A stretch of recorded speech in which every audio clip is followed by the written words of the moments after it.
good evening, everyone. I'll tell you what, this is the biggest night of the Tennessee Outdoorsmen's history, I think about 18 years, Joe. The gentleman with me certainly doesn't need a formal introduction. It's President Jimmy Carter, and we're just tickled to death to have you. Well, I'm really happy to be on here. Well, I'll tell you what, we got a book here that I've just finished, and indeed, I think every outdoorsman and everybody that has anything, thoughts of conservation should read. Well, I'm grateful. It's a great book. I've enjoyed every page. Really have. Well, it tells a lot about me and a lot about hunting and fishing in this country and around the world, and also, you know, how I grew up in the swamps and fields and in the woods. And I think it gives some insights into conservation and also how that is emphasized and carried out by real hunters and fishermen. A lot of people criticize people who hunt, but the main ones responsible for the rejuvenation of deer and turkey and the protection of ducks and wildlife are the people who like to go outdoors with a gun or with a rod, and you get a little something to eat in a nice way. That's exactly right. Well, you know, I've been active many years, of course, as far as conservation issues and things of that nature. Joe, my partner here on the Tennessee Outdoorsman show, of course, has been very active in the same. He's more of a fisherman, although he hunts. He's been up in Canada and around doing a little duck hunting, and you know, we stay in Tennessee. However, you mentioned a gentleman here that I spent a lot of time with in your book on Lake Eufaula, Alabama, Tom Mann. Oh, sure. Tom's a great friend of mine, and I really learned about the advanced techniques of bass fishing from Tom Mann. I go over to Eufaula every now and then to see him. We spend all day fishing together. We made a few TV programs together, as a matter of fact. Oh, have you? Yes, sure did. And Tom's one of the. He came to see me when I was in the White House and brought me a. That's great. I read. That's it. Yes, sir. You know, I met Tom and Ann back. Well, I met Tom in Chicago at a American Fishing Tackle Manufacturers Association convention. He was just getting into the business of making lures, and he was in a hotel, Bismarck, I believe, the old Bismarck. And in the room, he had all of his lures spread out on a bed. He didn't have enough money to get into the big convention, so I met him, we went in, and I started helping him out, you know, writing about his lure. Went down to Eufaula, fished with him, and of course, he's come a long way. He really Fish is. World. He's helping kids now, I think, in that respect. He set up, as you know, a fishing experience there for kids, kind of like a golf course where you can go to 18 different places and actually catch fish. And he teaches young people not only how to catch fish, but also how to release them unharmed and how to preserve the out of doors and how to protect the environment. And he gives an opportunity for urban dwellers, for parents and their children, to have an exciting experience together, which is something that very few people, not enough people, do these days. That's true. But Tom is the kind of person who's been very successful financially, but also added a lot, I think, to the character of our nation and to the clean sport of fishing. Yes, I know that when I fished with him, we had some great times, and of course he got really deep into it, and that limited his time with me. We fished some of the bass circuit tournaments together. Oh, did you? Back, yes, sir. And we had a great time. I have something right here. I don't know whether you've ever seen this or not. This is in my collection at home. I have a little collection of old antique lures and popular lures and things that come along over the years. And when I was in Chicago one year, and you were president of this country, they came out with a bait. I don't know whether you've seen this or not. Guaranteed. Guaranteed. Have you ever seen that? No, I never saw that. Seriously? Oh, yeah, I haven't seen it before. I got to get up here now. Wait a minute. You see this? It's a peanut. And that right there was given to me in Chicago. That's something. I bet that'll really catch fish. Yes, sir. Really. See what people will do to you behind your back now, don't you? I'm surprised you didn't see that. No, I never saw it. Really? I'd sure hate to depend on that, though. Well, I tell you what, if you work that just right, you could catch white bass easy. I'm sure. Easy I'm easy sure. on it. And I don't know, I believe I could, that'll float. I believe I could be a tease a good one. bass into Bass coming up into it. So, too, yeah. in shallow water and take Guaranteed. it. Catch fish. But I think bass and the people, too, ought to eat peanuts. That's true. I love them myself, I assure you.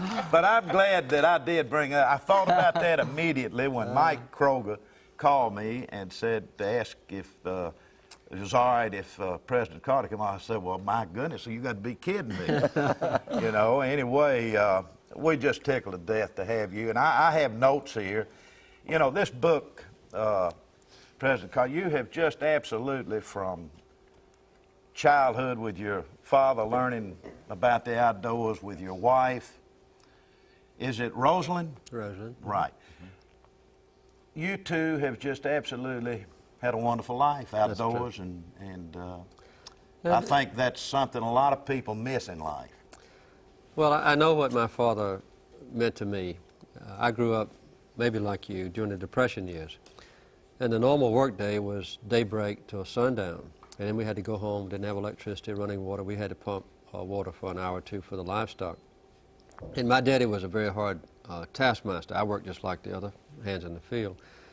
And the pleasant, loving times with my daddy were when we were hunting quail or at a dove shoot or catching fish. And I try to have the same experience with my boys when they were growing up and now with my grandchildren. So I think this is a kind of reminiscing about early life that you know, has brought great pleasure to me writing this book, and I think a lot of folks will see this a similar pattern of what they experienced when they were children.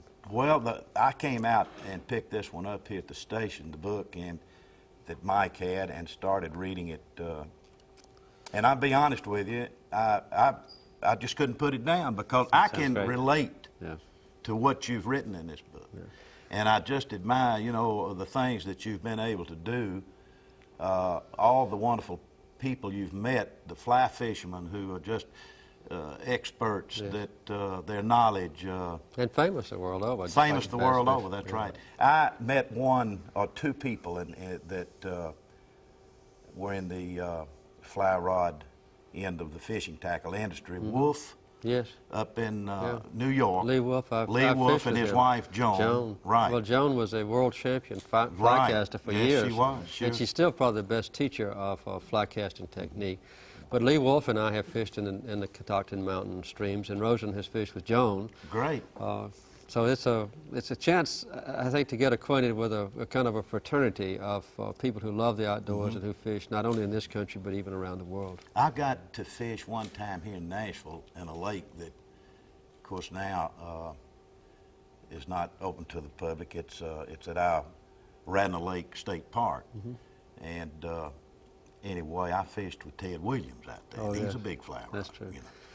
Well, Ted has done a lot to promote fly fishing, not only in freshwater but also saltwater fishing. And they say he's one of the most tremendous casters, both with spinning tackle and also with fly rod in the world.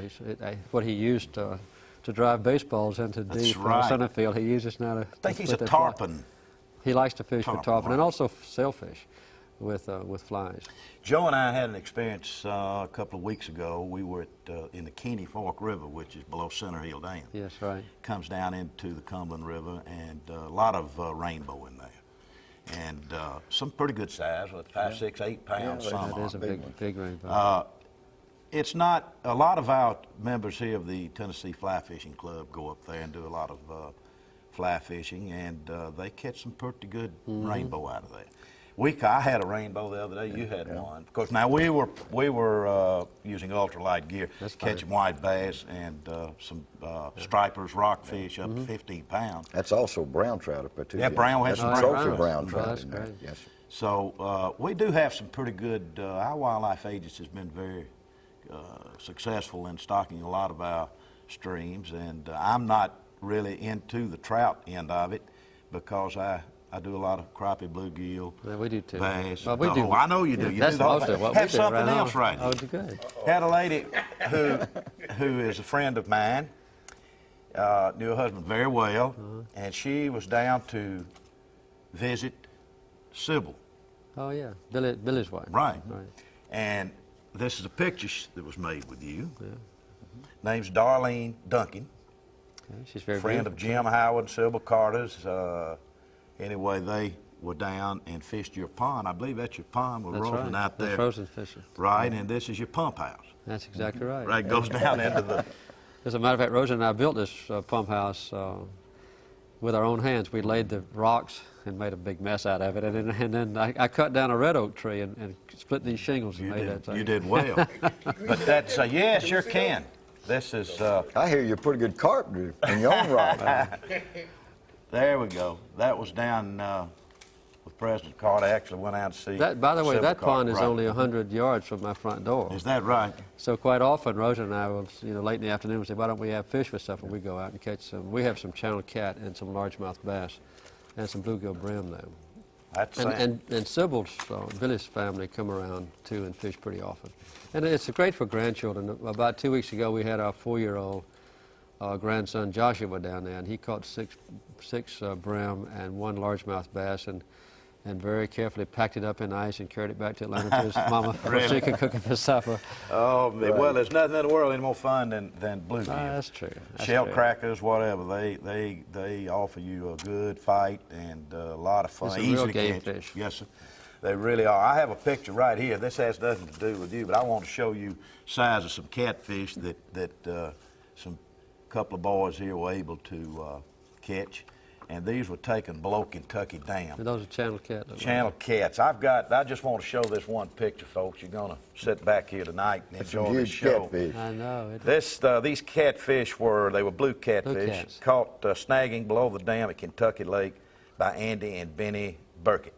And boy, that is some big fish. What's the total? 117 pounds. 6 of them weighed 117 pounds. That's some big fish, isn't it? Yeah, that's almost 20 pounds apiece. That sure is. Big fish. Biggest fish you've caught?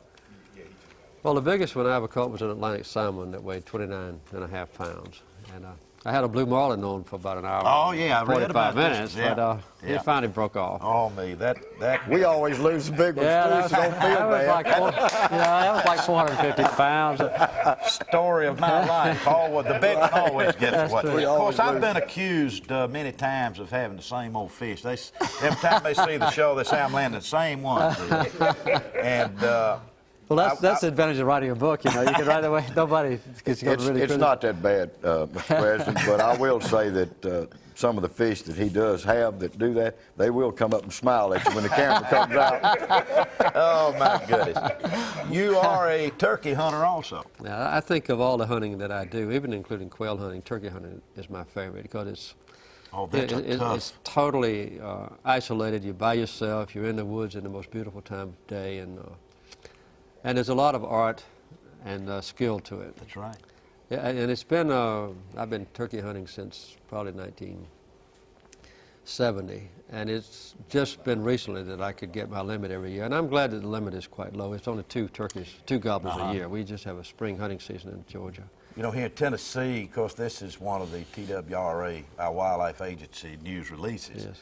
And the Tennessee turkey hunters down a total of 2,738 gobblers this spring, eclipsing last year's 2,250 by almost 500 birds. So That's great. we're coming, our herd's getting much bigger. And Well, when I was a child, we could see turkeys every now and then. Never saw any deer around home. But now we have more turkeys in Georgia than were there when the Indians lived in Georgia. And the deer population is, if anything, excessive.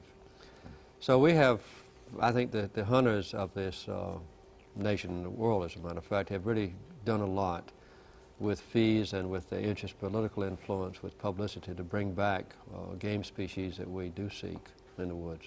your conservation measures in Alaska were great.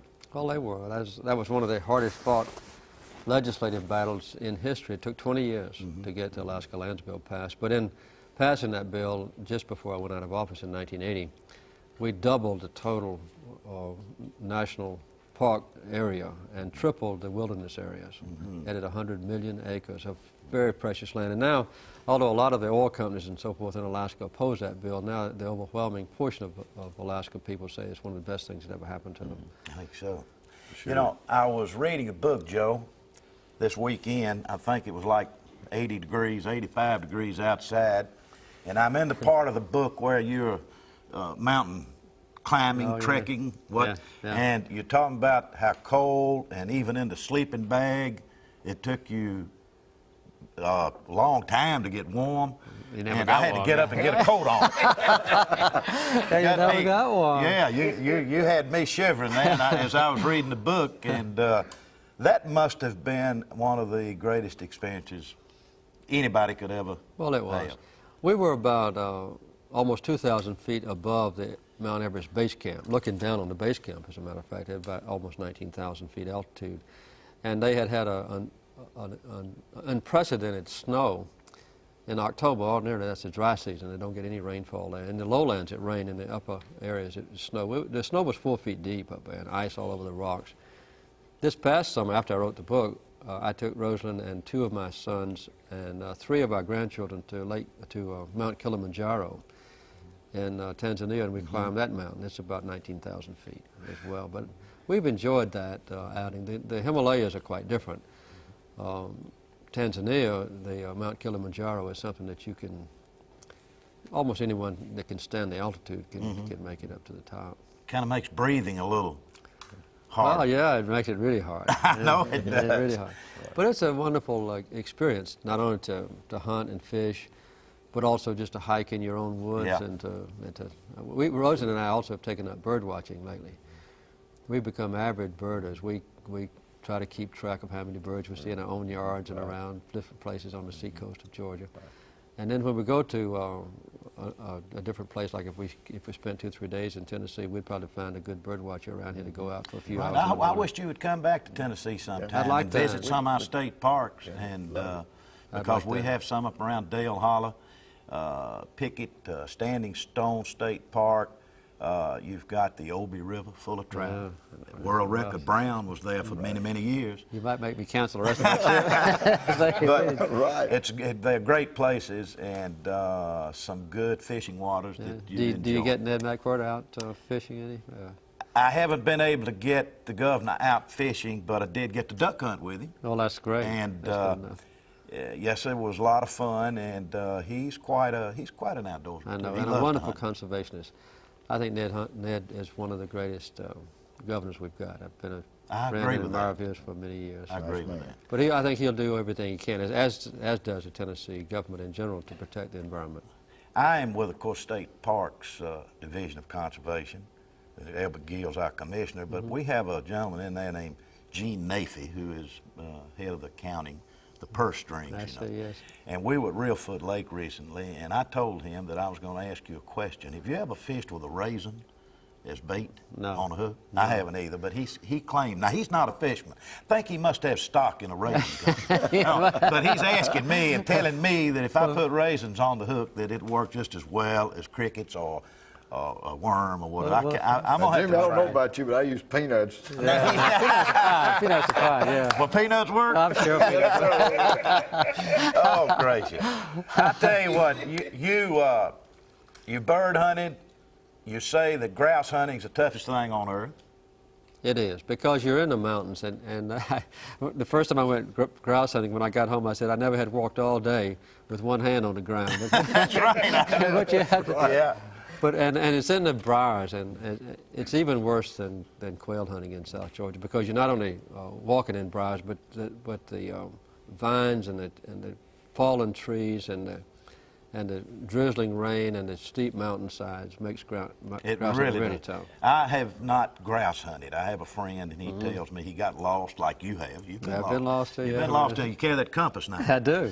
And even Rosalynn got lost, or Rosalynn got Yeah, lost. Rosalynn, yes. She got lost right at your house. Yeah, we got back in the. Yeah, we got a 170-acre farm on which our house is located. She went out to get some Christmas decorations in the woods and got lost in an 11-acre patch. And it took her about an hour to find her way out of there. And she couldn't believe it afterwards. But you can get lost very easily. Oh, yes. Even when I go turkey hunting on my own farms, I always carry a compass with me. Very, very good idea, especially if you're not familiar with the territory. This particular area that my friend who was grouse hunting was in the Savage Guff business up in South Cumber. Anyway, boy, he said he was scared to death. Yeah. I mean, he finally followed a stream, I think, and got to where he was going, but it was... It's one of the most frightening experiences in the world, because you don't know if you're going to get out or not. You almost right. always That's do, right. but Yeah. you don't know that you're going to get Know out. that you're going to get out. And Right. don't know which way to walk. Exactly. And the worst thing is when you walk a half a day, Yes, sir. and then come across your own tracks. Yeah, that- you you realize did you're walking that, in a circle. Yeah. That's the same way. You know, I was on Dale Hollow Lake one morning in a heavy, fog just so thick you could see. And I was with Billy Westmoreland, Big and Billy. we were fishing for smallmouth. And we headed out. I wasn't with Billy either, I was with another guy. But anyway, Billy had gone out ahead, but we got out. And he didn't have a compass. I have a compass on my bass boat because I learned that a long time ago. I can find the bank. We went in a circle just as pretty as you please and came back in. And without that compass, you are in trouble. That's true. That- But, that's you know, it. if the clouds close in or it starts raining, and you can't see any, you don't know where the shore is. And if in South Georgia the land is flat, you don't have a lot of hills so you can be guided by topography. You can just get totally, absolutely lost, and it not only causes you a great deal of grief, but the people that are waiting for you to show up at home don't know what to do about it. You know, where do you go to look for somebody?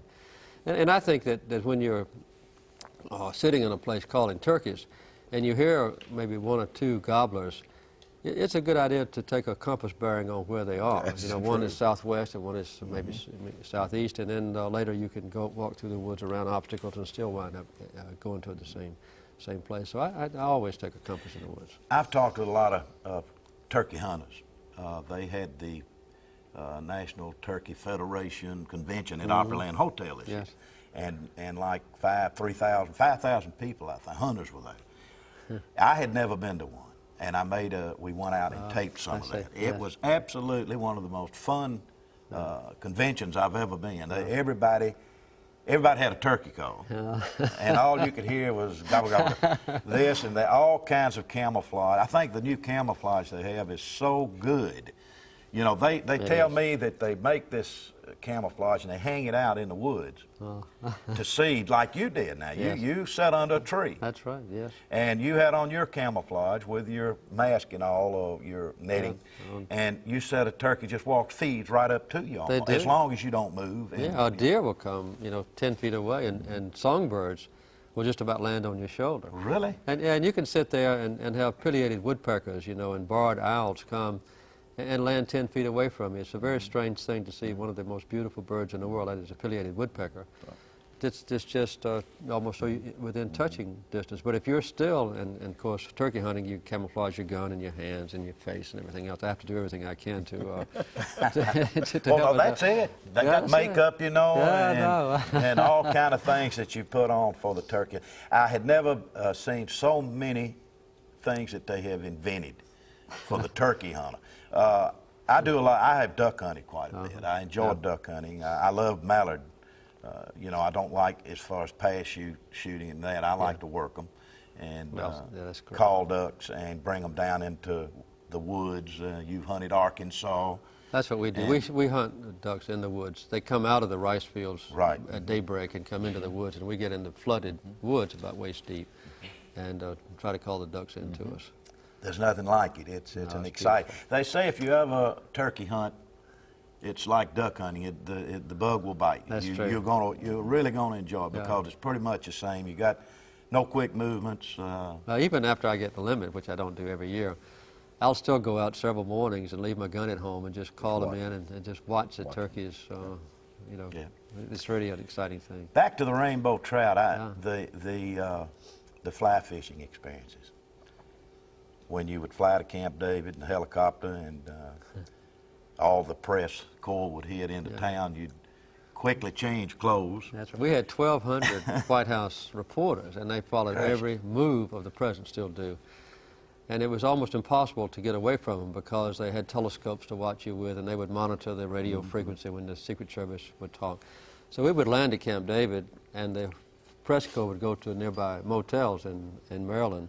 We would go in to Camp David, change clothes, get back on the same helicopter secretly, and fly about 35 more minutes up to Pennsylvania, land on the shore of Spruce Creek, way away from any roads. And we would spend 2 or 3 days there trout fishing. That's great. Then we would get on the helicopter, fly back to Camp David, change clothes, meet the press, and go back to the White House.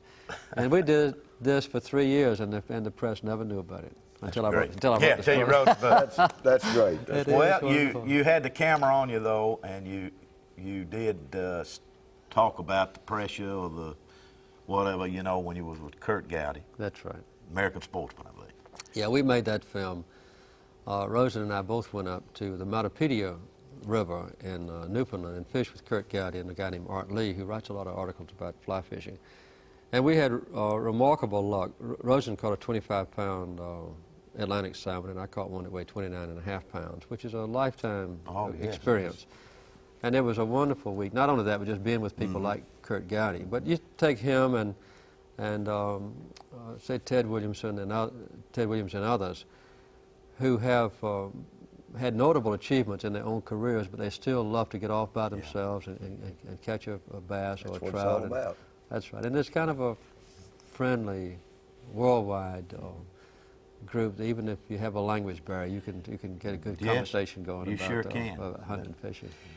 You know an awful lot about, of course, fishery, biology, Well, insects. I study. Of course, you had to study that to be a good rainbow trout fisher. Well, you do. In fact, that's one of the good things about fly fishing for trout is because it's not only just throwing a lure out and pulling it back in, but you have to know the stream, you have to know the season, you have to know which mayfly happens to be hatching off right then. You have to be able to throw the fly in a precise place without frightening the trout, and then make sure it drifts down in the stream without dragging across stream. There's so much to it. Matching the hatch. Matching the hatch. There you go. But I still like to get out in my own pond with a spinning tackle or with a cane pole and catch a mess of fish for supper. We're running out of time just about. We've got about a minute left. I do too, because I've certainly enjoyed this. You know, you have been scared by grizzly bears, by That's true. rattlesnakes. That's part of Shot outdoor one life. day. That's part of outdoor life. Politicians. But, hey, let me say this, and all sincerity, this is a terrific book. I enjoyed every page of it, and I would certainly like for you to autograph it for me. I would certainly be delighted. Before we leave today. And Make that two. yeah, there's just so many things I'd like to talk about in this book with you and experiences you've had, but it has been a really genuine pleasure, an honor, and certainly my first to sit with the President of the United States. Good luck to you. And I thank I'll you, stay sir. in I touch with really y'all. do. I'm very proud to be with both of you. Really Proud to be appreciate you, it. sir. We have so many announcements. I just don't have time to go into all of them. We're going to have to run. Again, thank you, President Carter and Joe. We're going to be gone. Be sure and wear your life jackets. We'll see you next week.